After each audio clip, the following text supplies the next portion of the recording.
Hello people, welcome to episode 2 of the Irrelevant RockCast. I am your host, Matanza Mafia-Fedora with... Mr. DuPont. And first things first, we need to issue an apology to all of our fans and followers that we have achieved so far. We are sorry that we haven't been able to do episode 2 as soon as we liked, but unfortunately we've had other things that have constantly been a source of stress and things that have just drawn us away from getting a chance to record. Yeah, as soon as semester 1 at university had finished, we recorded the first episode, and then we had 4 weeks off for Christmas, and I had to work full time, need the cash, and Matt was working on lots of his own projects as well. But now that we're back at uni, every Sunday we're going to record and meet up to do this now, aren't we? Which is great stuff, because I've been waiting to record this episode for a month and I've missed it. I don't know about you. Yes, I have as well. And it's a sad thing for us to say that we haven't had a chance, but unfortunately these things do sometimes happen. Anyway, now that we have a chance to talk about it, what are the topics that we need to discuss today, Mr. DuPont? Okay, there's 3. And the first one is, to the point, the death of the late, great Lemmy Kilmister of Motorhead and formerly Hawkwind. The second, which happened at the beginning of December, was the death of the late, great Scott Weiland from Velvet Revolver and Stone Temple Pilots. And last but not least, on everyone's lips at the moment, is potential Guns N' Roses reunion, which could be the biggest reunion tour of all time. Also, possibly the biggest disaster of all time. All 3 things have made headlines in the news, on BBC, and although tragic and mostly negative, but also viewed in a positive way as well because of the celebration of these lives in particular. So that's what we're going to discuss today, because at the moment they're relevant in time and we've got plenty to say, don't we? Yeah, pretty much. And kicking off, first off, the death of Lemmy Kilmister. Lemmy, where to really begin? We saw the movie last night about his career, his life, and what it is that really makes Motorhead stand out. And the first thing that we need to, I think, bring out is, of all the things that we have seen come and go over the years, from the beginning of rock and roll, and going all the way up to now, where rock and roll, a lot of people have said it's had its time, it's had, its fair share of run with music and what it's managed to achieve. Lemmy Kilmister actually has, everything in him to say he is the man who has the credentials of being able to transcend all the movements from 1955 of when rock and roll first came about, and Motorhead have consistently managed to transcend and stand the test of time. Motorhead were considered by many to be the pioneers of thrash metal and speed metal, even though Lemmy himself always ends the show by opening up with his final song of the night, saying, "We are Motorhead and we play rock and roll." He never considered Motorhead to be a metal band, and the truth is, this is a man that, in many ways, is the embodiment of rock and roll. And in my honest opinion, he is the greatest, most influential musician of his time. Without doubt. As I mentioned on the last episode, I've seen Motorhead 8 times in the space of 5 years, and that is because they're at the festivals I'm at, they play locally to where I live, and also because Lemmy loves the road. Motorhead tour every November. November should really be called Motorhead Month. That's what me and a couple of friends of mine from Southampton used to say to each other. Yeah. And obviously the first song I ever heard was Ace of Spades. I heard it on Kerrang when I was 12, 13, something like that. And yeah, it was basically heavy metal and punk and 50s rock and roll put in a blender, which made that sound, and they were called the loudest band in the world, which at the time in 78, 79, 80, they were, because they could leave you deaf forever. Yeah. And yeah, one of my ears is it's had its problems over the past 2 years. I think Motorhead could well be a big reason for that. But at the same time, if it could be any band, it would be Motorhead. So, yeah, when I found out on the 28th, yeah, it was the 28th that he passed, wasn't it? The night of the 28th. And I found out first thing in the morning from my brother on Facebook, the 29th. And it was the thing that pretty much sent me into a bit of a manic depression state for 24 hours. Yeah, but lots of people were sad. It made... Like I said the other day, Lemmy is probably the second most famous British heavy metal rock star in the UK behind Ozzy Osbourne. I'd say Ozzy's the only one who more people know who he is. Yeah. Like I was saying, I think more people in Britain know who Lemmy is over the likes of Rob Halford, over Bruce Dickinson, over Joe Elliott. And I know Motorhead are not as big as those bands in terms of ticket sales and album sales and etc. Lemmy is, because of his cartoon character kind of persona and his image, his bass playing, his voice, and the fact that they are always on the road. And Lemmy, I actually think Lemmy is arguably bigger than Motorhead. Yeah. You could say that, couldn't you? Many people would say that Lemmy is Motorhead. Oh, no, he is. You could say that, though, about other bands as well. Yeah. But with Motorhead, very much so. Yeah, like essentially with Lemmy's death, Motorhead are no more. No, unless that thing... Actually, no, they are officially gone, but the Download, third slot on the Friday, what do you think may happen now? Well, I remember talking to you about it just the other night, and you basically were talking about it with me as if they would get some guest vocalists to perform specific Motorhead songs instead as a tribute to Lemmy. Sounds like a good idea. And the truth is, I think that's about the only decent thing that they can even do at this point, because who else are they really going to get to fill the shoes of Motorhead, and on such short notice too? Over the years, when bands pull out or something bad happens, they usually just replace them with a band suitable enough to fill that slot to that audience. But when it is the death of an icon and a legend, and someone, you could say that Download may not even exist if it wasn't for Lemmy. Yeah. Yeah, I mean, that in itself, which is why I think they're going to call the main stage the Lemmy Kilmister stage, I think, because they did it when Dio died. I think they did it with either the main stage or the second stage in 2010. Yeah. And I think in the world of... I know Lemmy didn't like Motorhead being called a heavy metal band, but in terms of... They are very much part of the heavy metal world, as we know. Yeah. And it is... Yeah. You could arguably say... I'm not... One of the like biggest headlines heavy metal death ever, because I remember the Ronnie James Dio one 5 years ago making, or 5.5 years ago, making a lot of headlines, because he was also extremely influential, and I remember a lot of people being sad when he died, because he was the pioneer, you could say, of power metal for many ways. But Motorhead, as James Hetfield and the likes of Dave Mustaine and Lars Ulrich, Scott Ian, they all say that Motorhead and the new wave of British heavy metal, but especially Motorhead, with the speed and the combination of thrash and punk and not being cool. Motorhead have a sound. They will never ditch that sound, because that is what they do. They do it in the same way that lots of bands do. And even though there may be people out there who say the likes of Motorhead make throwaway albums, Motorhead enjoy making music regularly. I remember it was usually every 2 years they made a record, at least in the 90s and 2000s.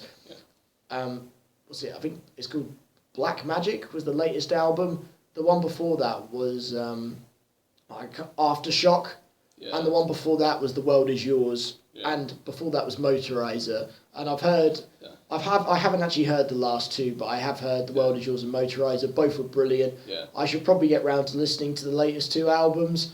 When Lemmy died, I think a big part of rock and roll died.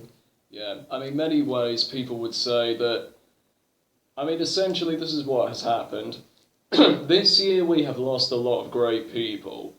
And in the world of film, it's been Christopher Lee that has really stood out above everyone. Leonard Nimoy and, any other actor you dare name, or director like Wes Craven. People that were considered, era-defining figureheads for what they did in their particular area. Lemmy, in my honest opinion, is not only the most influential musician of his time, but that means by extension, you could actually just say, fuck Elvis. You know, the way how Dave Grohl said, Lemmy is the real king of rock and roll. But the thing that really makes me sad about this is while Lemmy really is by extension more influential than many great artists throughout history, it took 5 years or so for people to fully get over Michael Jackson's death, and I feel a little bit like Lemmy really is going underappreciated because, yeah, while Motorhead probably came out as being the underdog, they eventually just got hailed as the pioneers of everything.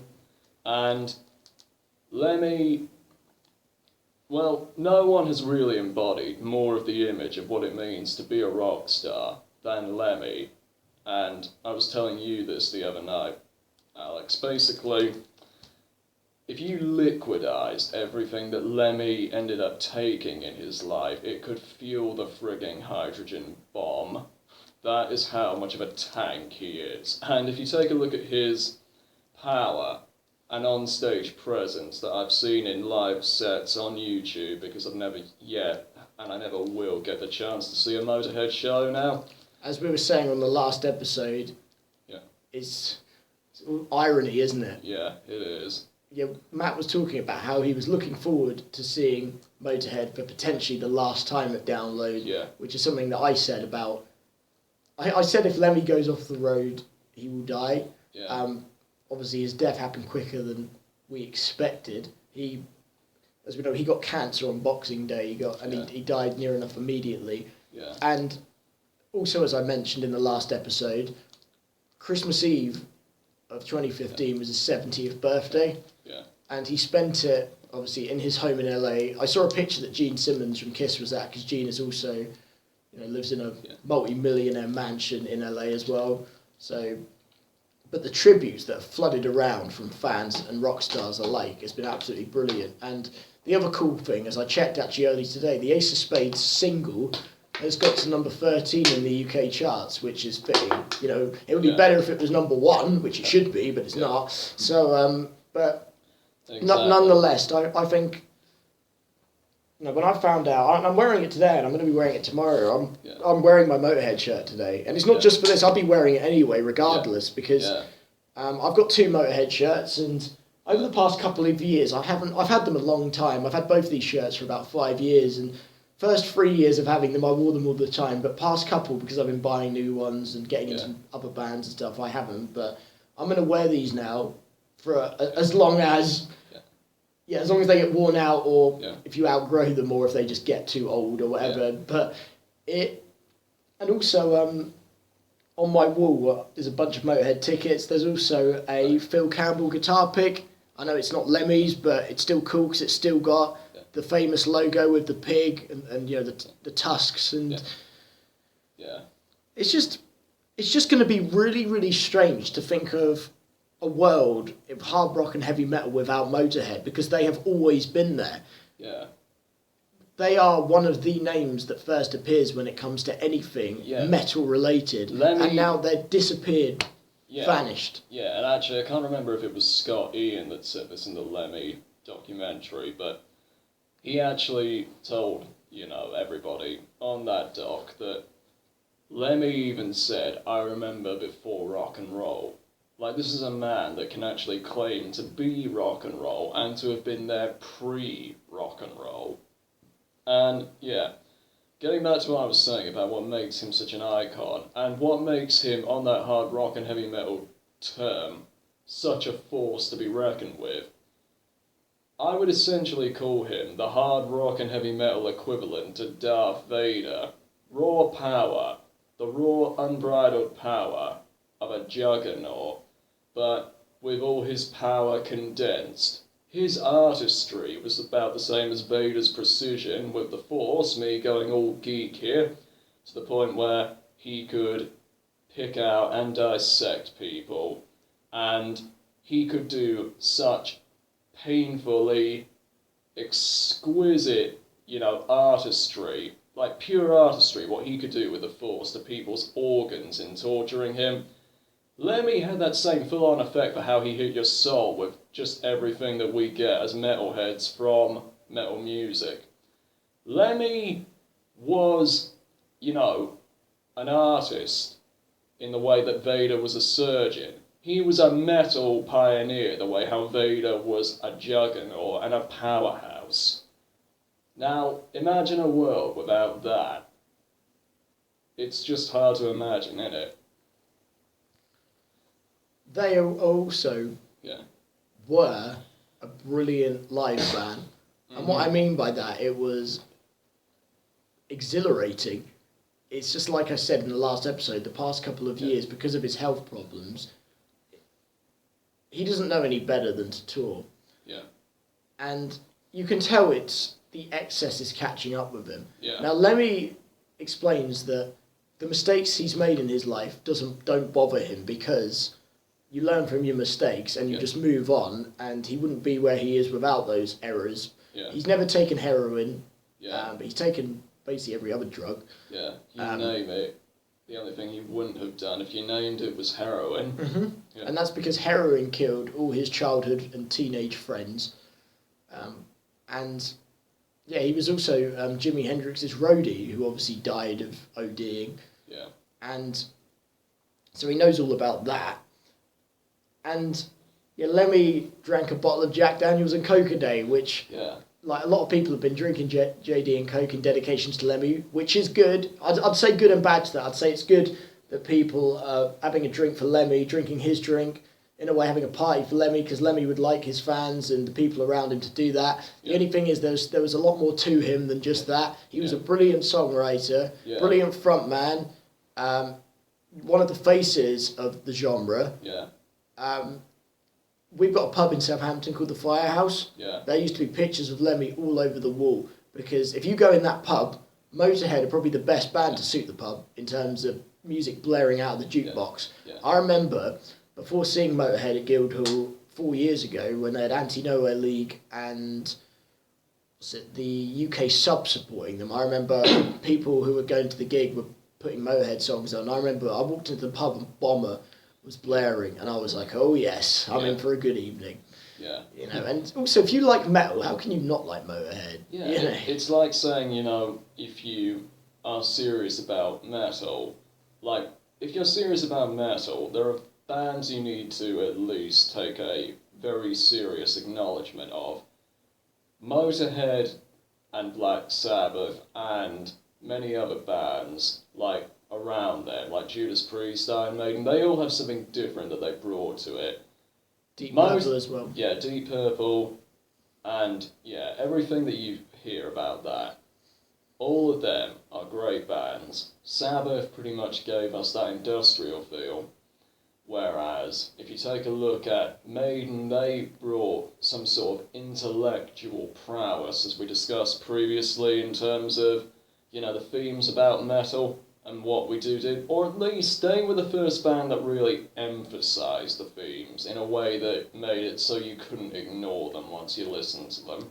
Motorhead are the band that, did more to shape the image overall, though, because every genre of rock music has in some way been shaped around them.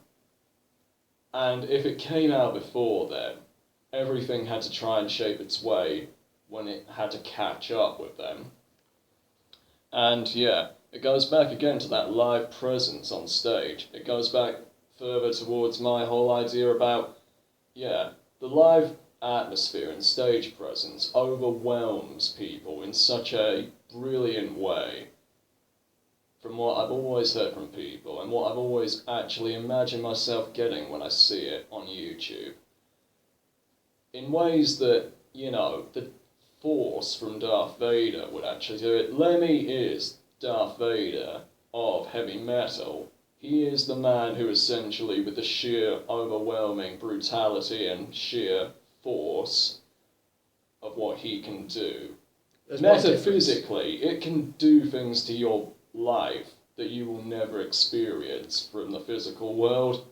Lemmy, however, was not a villain. That's the only thing I'll say. Yeah, I know, but Lemmy did more. Oh, very much so, yeah. I think... Yeah, and actually, again on that thing, Lemmy, obviously, he wasn't conflicted in the same way Vader was, but let's remember, he was a complicated guy with his own, ideas about how things were that people may not immediately associate from the image of what you see under the hat and the helmet. And he never changed. Yeah. He never wanted to get married. He never wanted to settle down. He never wanted to stop drinking. He never wanted to stop touring. He never wanted to change his sound. He never wanted to change his image. Yeah. He was just Lemmy, and it didn't matter if Lemmy is 35 or 65, he is still the same guy. And if you met him in a pub, he would remember you those 30 years later because he's a very clever man. Yeah. And as we know, he spent a lot of time with his later life in the whiskey. Yeah. And there he is seen as almost like the barfly. Yeah.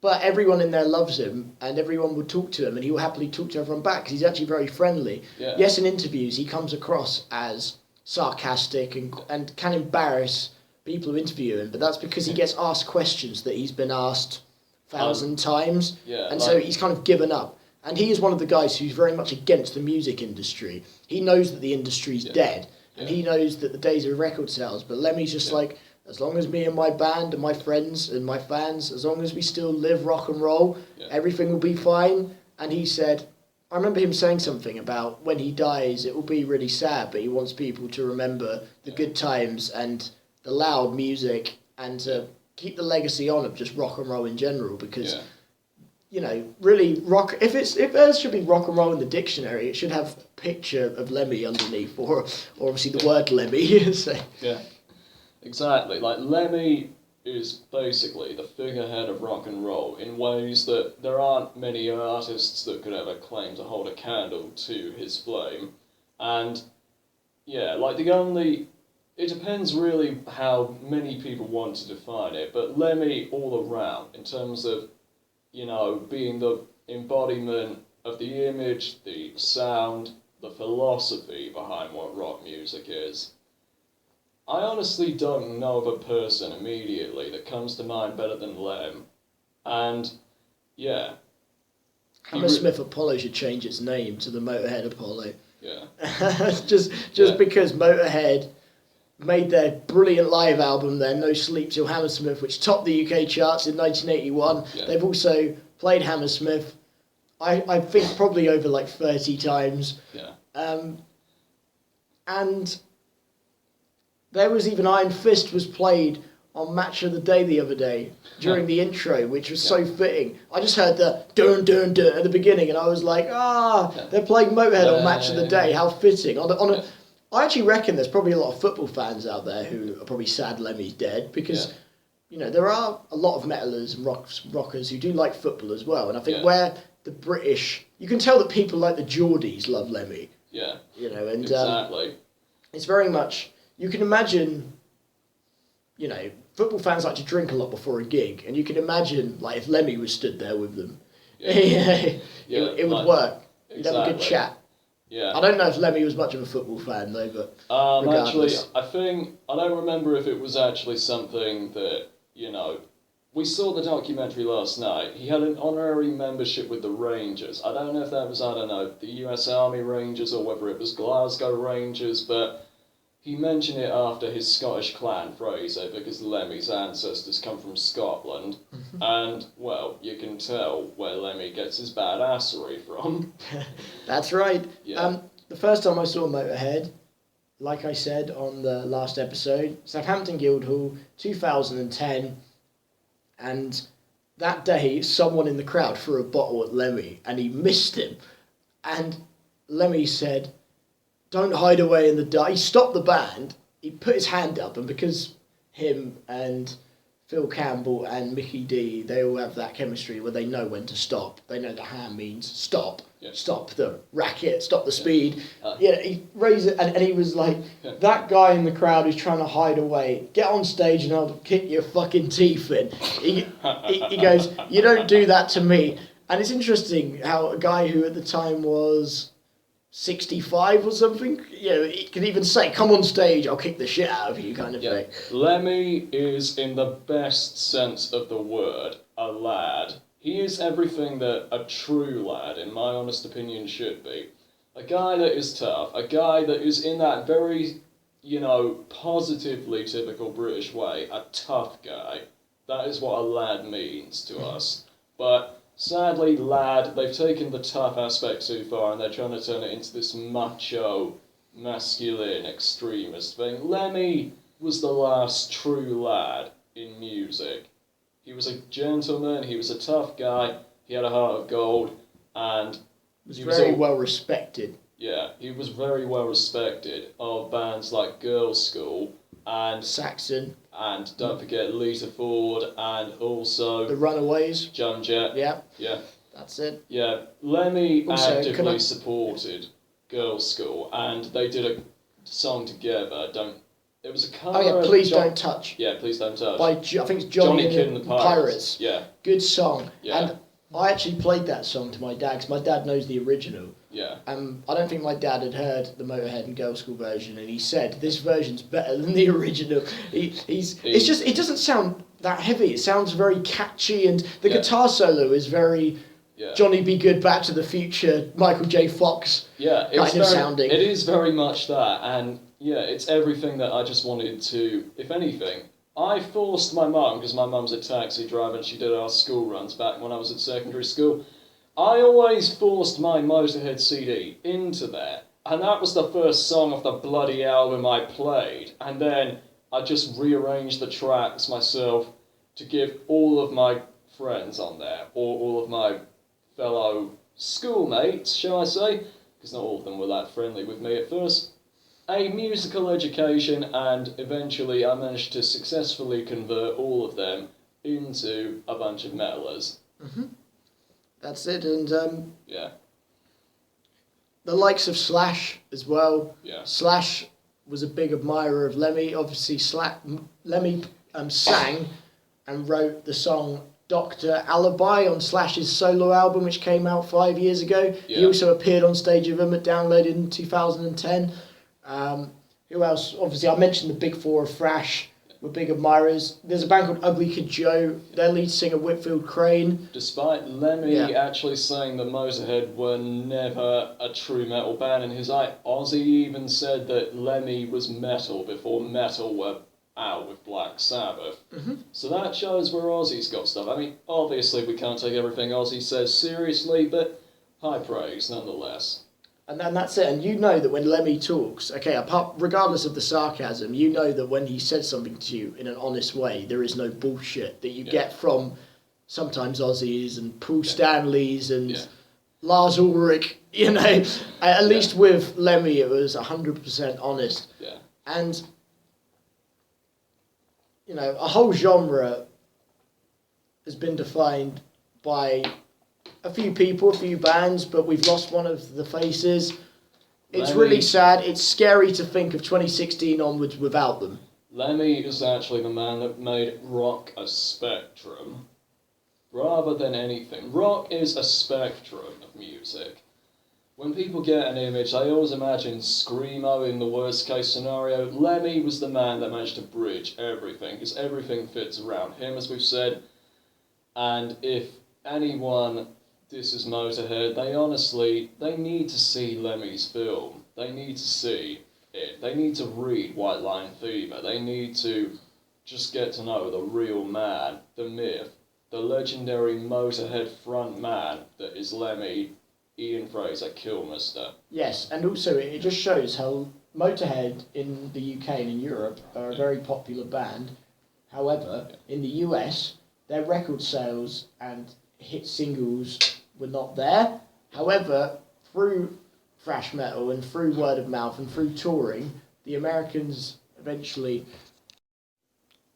learned to love Motorhead through the history of rock and roll and, like I mentioned, the regular touring cycle that Motorhead had in America, plus him moving to LA and building up a cult following. Exactly, yeah. I honestly don't know if there is a band out there that can ever really achieve the same status as Motorhead. And Nor do I think there really should be, because there's only really room for one of their caliber. And it's basically, yeah, I can always compare it to another form of art out there. I mean, there are many people that would actually say, you know, that there are certain fantasy books that are this generation's Lord of the Rings, but that's basically the same as saying Lord of the Rings was ever replaceable in the first place. They can't have, you know, a second rendition. They can have something that may mean as much to some people, but it will never top the original. Motorhead for the win, and yeah, remember them. They play rock and roll.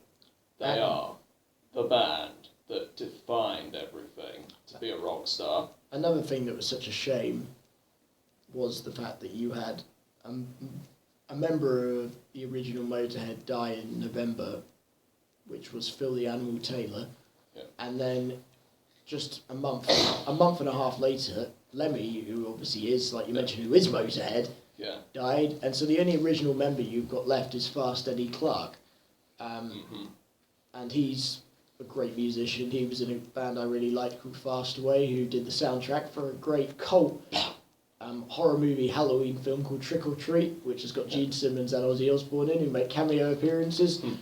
And of course, it makes you wonder now what's going to happen with Mickey D and Phil Campbell, because Phil Campbell's got the All-Star Band, who I've actually seen, and I saw them at the Joiners in Southampton, and he doesn't sing, he just plays guitar, but they just play Motorhead classics, and so he may carry that on, but he may get bored of it after a while. We don't know what's going to... Obviously, Mickey D's Swedish, and we know the history that Sweden has with rock music, a big history. Lots of sleazy music's come from there. Obviously, Europe are from there. Yeah, the Rock the Night anthem, that is pretty much one of those many great feel-good anthems that you'll never get enough of. That's it, and I think, aren't Lordi Swedish? No, they're Finnish, my mistake. Wait, what? Who? Lordi. Lordi, how do you spell that? Lordi. No, they're Finnish band. Yeah, they're Finnish. Yeah. But other Swedish bands, you've got the likes of Hardcore Superstar, Crash Diet, they're a few of like the sleazier bands. The Rock in Sweden, you've got Heat as well. These are a few of like more hair metal related bands. So that's just me mentioning some of the Swedish bands that have been around past decade or so. But yeah, as for Motorhead, I think playing their music for the rest of your life is the way of paying tribute to an absolute icon, legendary figure who will be missed, never forgotten, and hopefully over the next 5 years or so we can get a few rock bands to really fill in the slot that they've left behind. I know it's hard, but like we said, we need the next... We've lost... Okay, I know we'll go into detail soon, but in 2016 there'll be no Motley Crue because they've retired, there'll be no Motorhead, there'll be no Stone Temple Pilots, and for that reason, you know, legendary bands have gone. They need replacing with the next breed. And on that, Shell, let me say this, just to end off this topic. For those of you who feel that Lemmy is dead and therefore rock and roll is dead, I need to say this. Lemmy would probably say, don't be ridiculous, man. Because Lemmy may well have been the man that everything had to fit around, but he has a legacy that has transcended, living or dying. Lemmy is alive in the spirit of rock and roll, because that spirit was never made to die. Lemmy didn't physically invent it, but he is the man that better than Chuck Berry, Elvis Presley for sure, and any other rock band that came even remotely close to them. Lemmy was the man that just gave the whole idea of what it means to go on. Don't let his death depress you to the point where you say that rock has now officially run completely into the ground, because Lemmy's legacy by itself transcends any other musician of his timeline, and rock and roll as a whole, he would probably say, is bigger than he ever felt he could be as a person. Very true. And one thing that we haven't mentioned yet that I'll just finish with is one of the greatest bass players of all time. Absolute, brilliant, fantastic, fast, heavy. His style of bass playing hadn't been done before him. You know, I know Steve Harris was very fast, but that was after Lemmy. So you could say that that's another thing that he founded, was his style of bass playing, Yeah. which has been copied but never matched since. Indeed. So, Moving on. moving on,